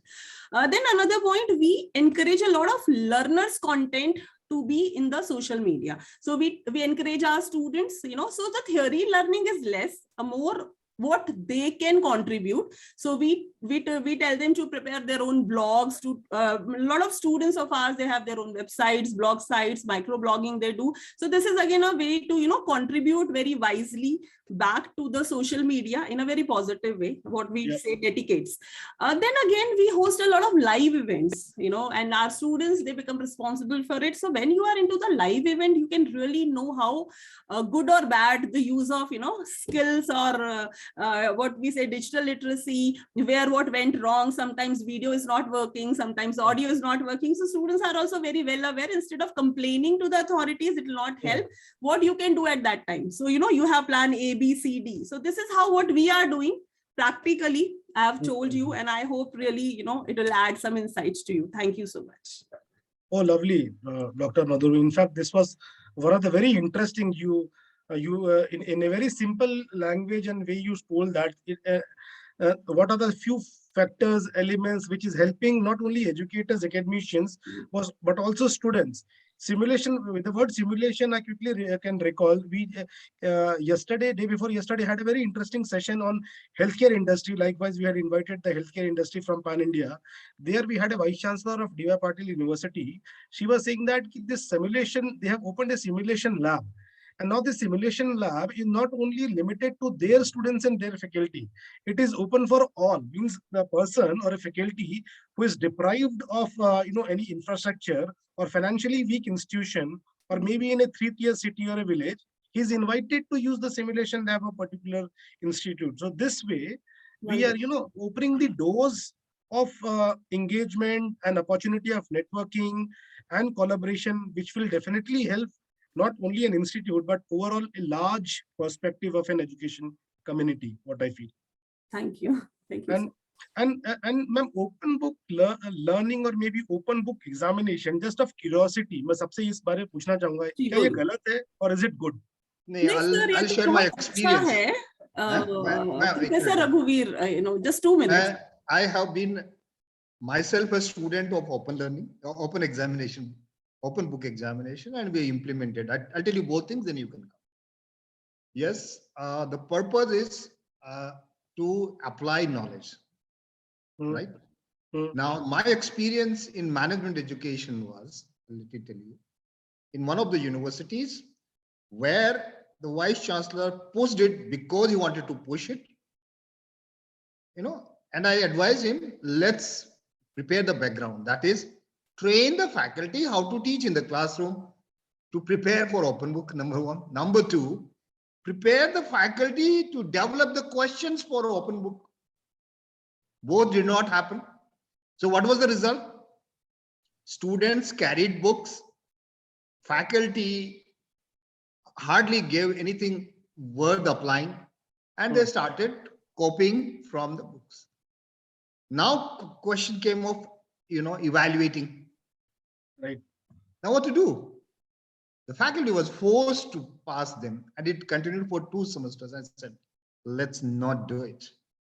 Without preparation, you can't do it, yeah. Faculty ने कभी पढ़ाया नहीं है उस तरीके से, उसने कभी जिंदगी में एक क्वेश्चन डेवलप नहीं किया ओपन बुक से, and you are saying, hey, now you go and swim. It's not possible. अब आप बताइए, अपना एक्सपीरियंस बताइए. So let me answer. मुझे ये बताइए, उससे कौन सा स्किल trigger होता है? Okay, Is it a motor so skill let me just, it's a very good question, Chandan. Thank you, Professor Raghuveer, for giving an insight. So let me answer that. What he was also continuing, ki, none of the student or teachers are trained for it. But my question over here, anything which we are facing in the life, are we really trained for it? Are we really getting those kind of education? So let something comes as a surprise or shock, and we know how to absorb it and we know how to pass over it. So this is a beautiful thing, what we are doing here. So first of all, as I said earlier also, in the question book examination, तो direct वो theory based question नहीं पूछना है, application पे based पूछना है. And this is the trick over here. Even if you can find out certain theory, you again need to critically think and analyze how I'll be implementing it to answer it up. You will not get all the platter in your hand and just eat. You have to, even the food, you have to chew well.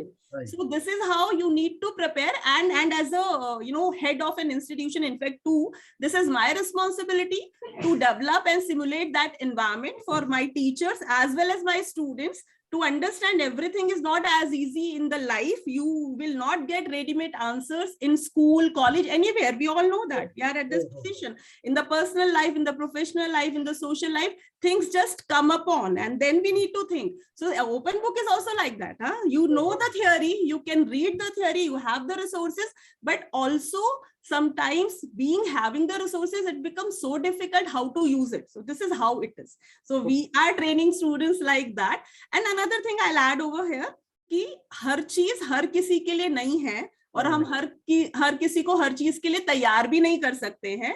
तो everything cannot be similar to all. We all are different. We all have different capacities. So some students, they are very creative. They come out with the beautiful ideas over there. Some students, they just write theory क्योंकि उससे ज़्यादा वो नहीं सोच सकते. I think this is a discrimination in the evaluation. That's what we are also over there. सब लोग same ही answer लिखेंगे, सब लोग को सेम ही प्रिपरेशन है, तो फिर there is no fun over there, right? अब सब लोग ही टॉप करेंगे तो फिर क्या exam? So, an evaluator can easily judge them. वो तो समझ में आ जाएगा. True. So instead of, so I just kind of not much into the training kind of part, but I am more into the self-understanding kind of part, where people go through certain, difficult situation and they come. अभी किसी को आप पानी पे फेंक दोगे तो हाथ पैर मार के ऊपर आ ही जाएगा, नहीं आएगा तो वो डूब ही जाएगा, फिर वो डिजर्व ही करता है, तो फिर क्या? For that you need to be prepared. Yes, you are ready for trial and error. If you are ready for that, go ahead. If you are prepared to gulp in water, go ahead. We are doing that, and trust me, because our students, they are MBA students. Many of them have done the corporate job, so they are not that level also कि they can't apply anything. So for us, it's going very well. नहीं ma'am, agreed. No, it will go on. There is nothing wrong that it will not go on. It's like, yours is on a very specific MBA program, but think of a university where you have different programs, purely, theoretical, and undergraduate programs, where this is an issue. Sir, every theory meant to be applied in the life, There Agree. is no theory only to just read but and you need remember. to create awareness in the classroom. भैया ऐसा भी होता है. Sir, पर वो तो awareness फिर हमको ही क्रिएट करना है ना. इफ यू से कि प्रोग्राम नहीं चला, आपने बंद कर दिया, तो आई थिंक अवेयरनेस का शायद थोड़ा कमी था, तो वो करना चाहिए था. I mean, in fact, very simple example, जैसे जो Preparation is required. That was basically the point. Absolutely. Professor Agvir, you said very, very well. You initiated this discussion, and Dr. Madhur, with your all explanation and examples. In fact, sir, हम PhD की degree देखें ना, PhD की degree भी क्या मतलब, इतने theories लिखना, थीसिस सबमिशन करना, वापस से रीथीसिस देना, तो ऑल दिस, ये सब ओपन बुक ही से तो हुआ. जब वो ओपन बुक से डॉक्टर बन सकता है, तो हम तो छोटे से एग्जामिनेशन की बात कर रहे हैं. और ऐसे भी on a very lighter note, भाई नकल के लिए भी अकल चाहिए. PhD बिल्कुल डिफरेंट बॉल गेम है. वो डिफरेंट बॉल गेम है. PhD में तो आपको समराइज करना है, आपको एनालाइज करना है, और उसमें से अपना PhD के क्वेश्चन ढूंढना है. He is open to all these उसमें से पढ़ के ढूंढना है, वो एक अलग बॉल गेम है. But we are not restricting him to use any sources. No, he or she is open to anything and everything. Yes. And one more thing I'll add here, for us it's not only open book, for us it's open internet also. You Google it. We are so prepared with our questions. We know even Google cannot answer you. Google can just tell you the terms and terminology. Google will not answer you how to apply it in the situation. So that preparation is really very well needed on the professor side. Now this depends upon how have you prepared your question. True, sir. That's what I'm saying. Now, teachers have to take pains, right? So they need to be trained. Yes. Now let me also invite the inputs from the industry perspective also, Mr. Amay Parulekar. Now you have been witnessing and seeing the kind of discussion and debate kind of thing going on. Nothing better discussion, just yes will never give any fruitful result. It has to be somewhere said no, or maybe into gray. That comes the beauty of a discussion like this. Amay, in your perspective, how can technology be an enabler? Or जैसा रघुवीर sir ने कहा, bringing corporate expertise to a lecture classroom rather than using the learned faculty, how would you like to debate on that thing? Or what is your say in that? Maybe starting from how can technology be an enabler in your field of expertise? Sure. So when it comes to technology, right, it really depends on whichever institution that we are talking about and how exactly they want to go about. Like I'm working with more than around 12,000 institutions across the country. So some of them are universities, some of them are medical schools. So I'll tell you from my perspective, to be very honest. I think that the pandemic has caused a monumental shift when it comes to online education, when it comes to blended learning. I think we've all heard of this term a million times so far. But what exactly does it mean, and where do you draw the line is something which is very important. I think there is always a first mover advantage in this. And I think most of the education institutions do understand that, yes, we do need some kind of technological know-how to go ahead and just survive or have our head above the water. So there are no two ways about it. Even if you look at the first few unicorns, which went with first few companies which became unicorn in this year, in the year 2022, I think Lead School is into education. So all of these billion-dollar companies which are moving are in the same this thing. Like Byju's, I think raised 800 million yesterday or today.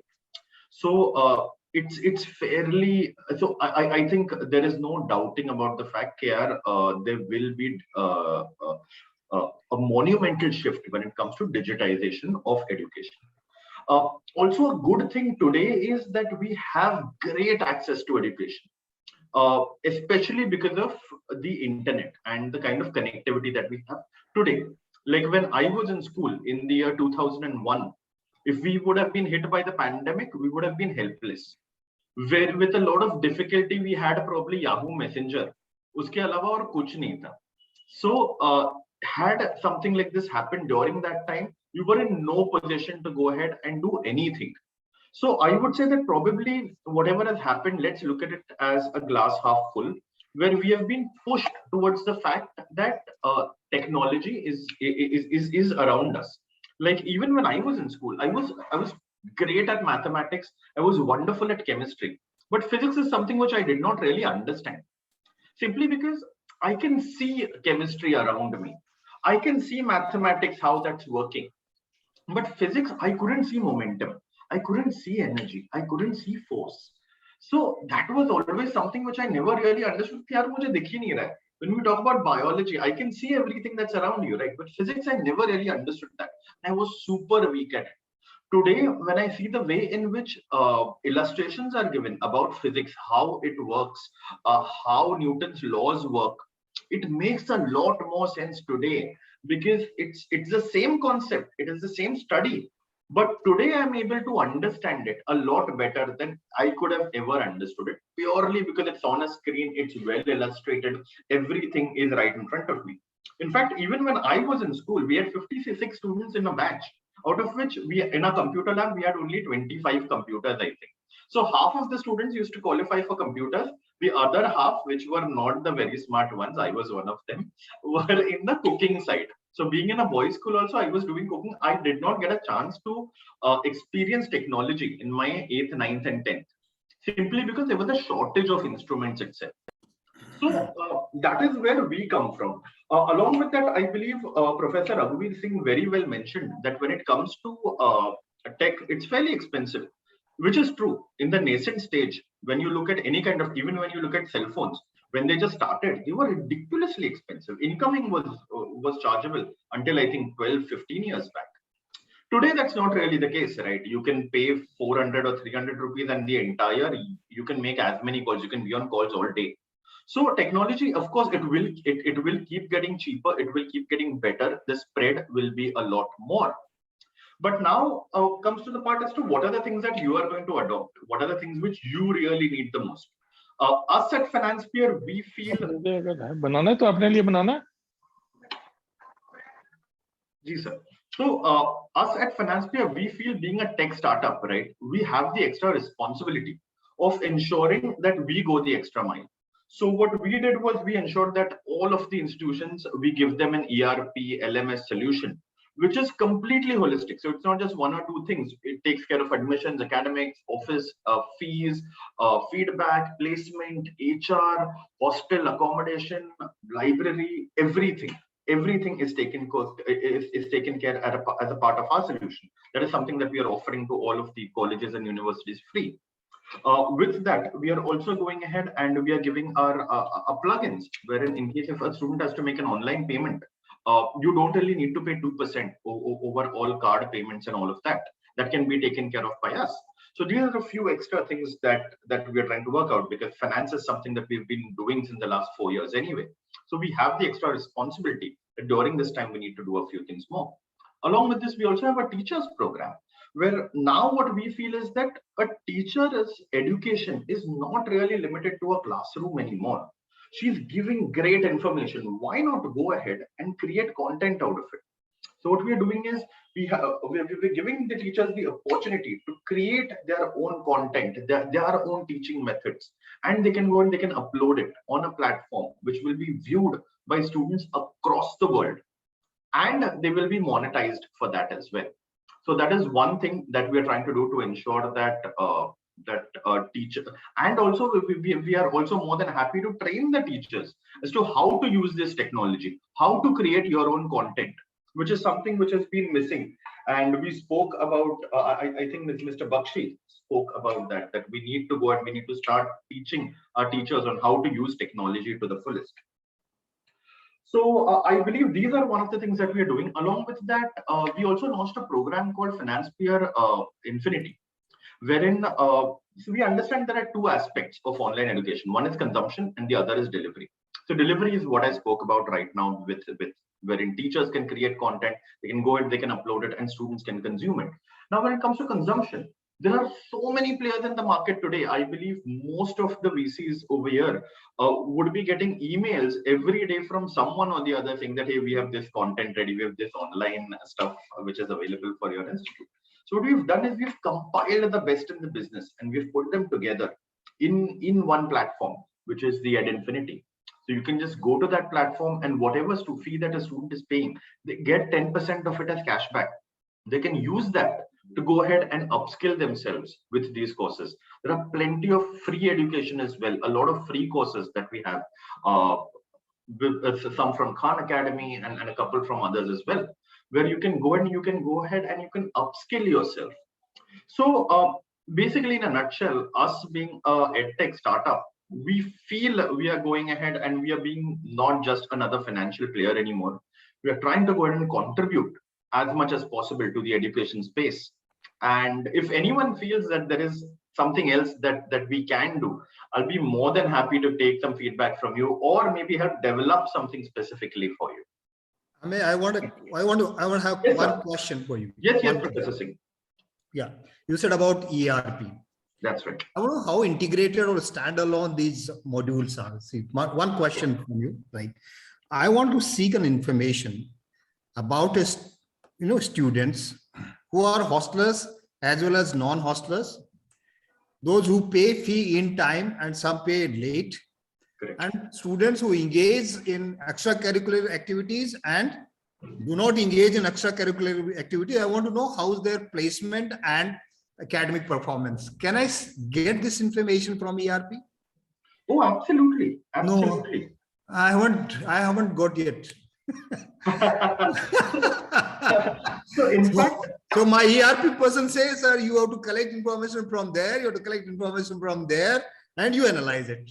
absolutely. I mean, they all a standardized tool. They have not yet started interacting with each other module. Maybe because nobody actually gave them the user's perspective, or correct, they didn't have the user's perspective. So they developed what they knew. As of now, I don't know. You can think about what I'm, asking you to answer that. It requires, I think, a lot of thinking. You don't get it. I tried from my ERP. So Professor Singh, the whole idea is, right, most of the people, what you get is facts. So most of what you get is facts, not information. That is the problem.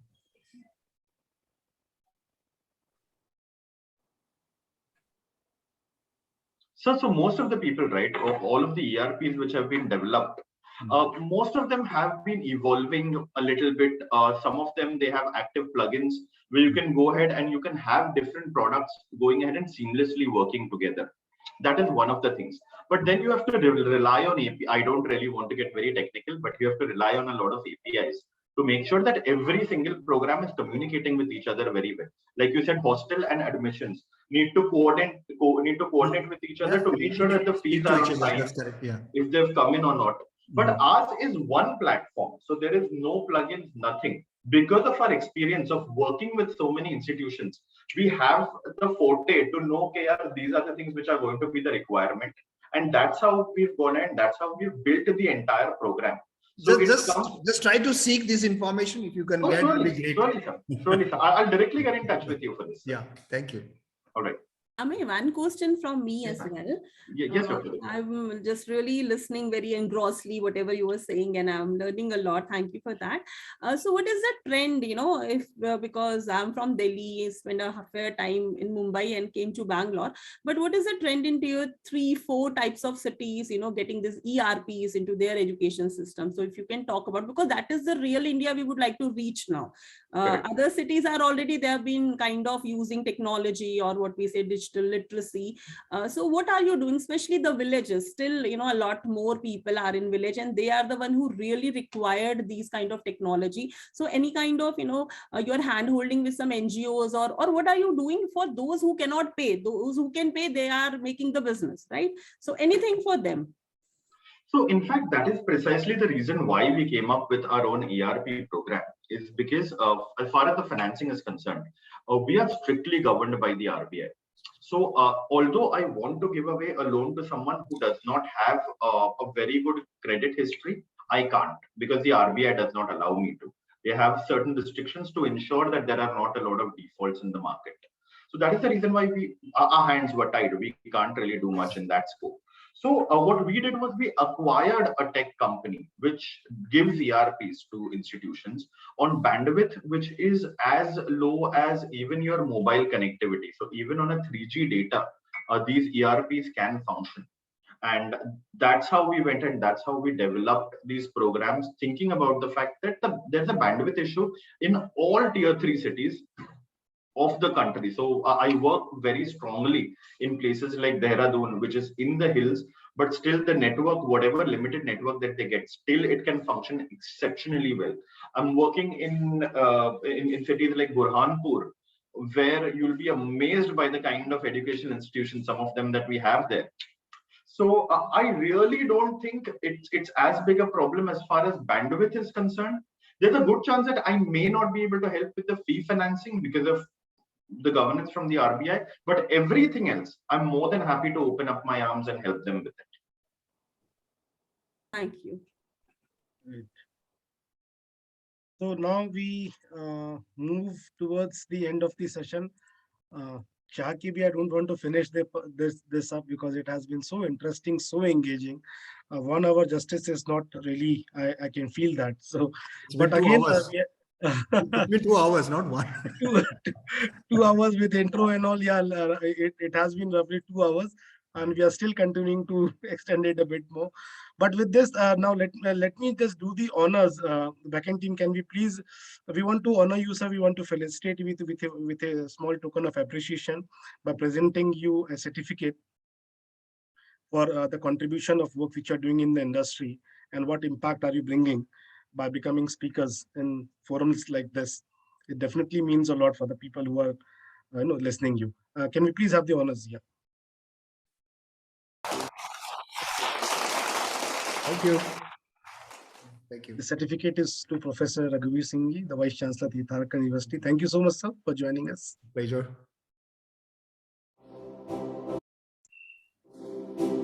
We present this to Dr. Devashi Sanji, the Director, Lead Management.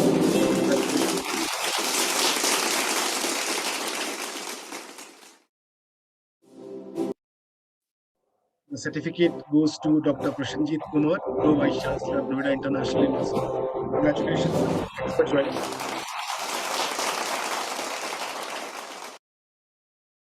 We present this certificate to Professor Dr. Ek Bakshiji, Founder Vice Chancellor, PTM University. Congratulations. To Dr. Madhur Gupta, Director, Dean, San Francisco Business School. Thank you for joining.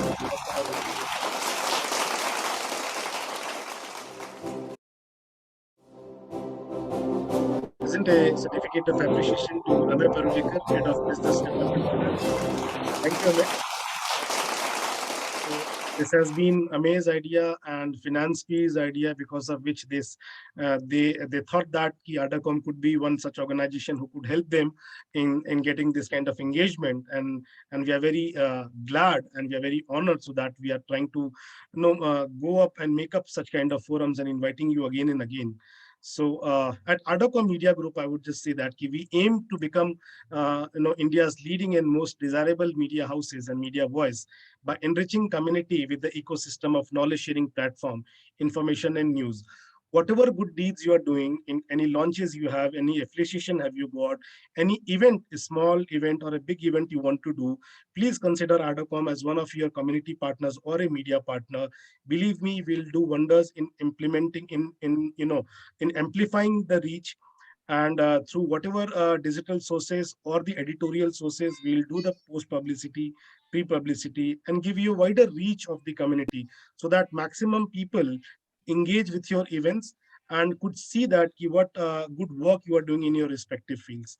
So do reach out to Adacom Media for whatever activities which you're doing at your events and all. And Dr. Madhur, as you rightly questioned to Amay, so this kind of expertise advice also in terms of any technology advertise related to ERP, LMS, or any other system, we have been doing intensive research work into such related activities. So we could be one of the expertise in telling you that who could deliver you better in terms of the cost also, efficiency also, and so that kind of engagement also we help in doing that.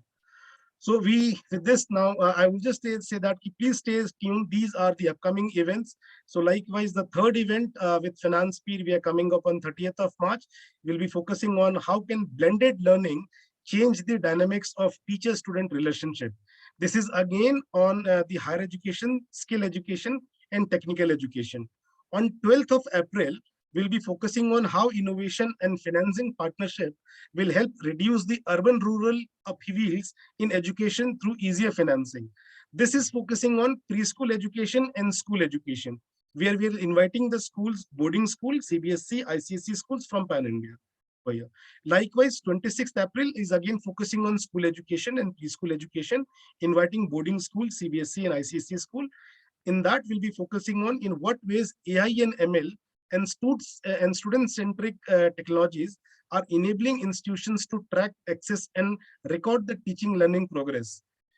Any approach you want to make with Adacom Media regarding a speaking opportunity or anything in the upcoming forums, please be free to approach in any format. We have shared our social media handles in the chat box. Kindly follow the social media handles to be updated with the latest news in the education sector. So with this, we hope that you all have enjoyed and learned valuable insight from this interesting and meaningful deliberation. We thank our eminent speakers for contributing their valuable time and insightful speech. I thank FinancePeer for supporting ArdorComm. We are very thankful to all the teachers, academicians, and students who have joined as attendees. We truly appreciate your time with us. So, be in a positive environment and love your family, love yourself, love your health. Namaste, everyone.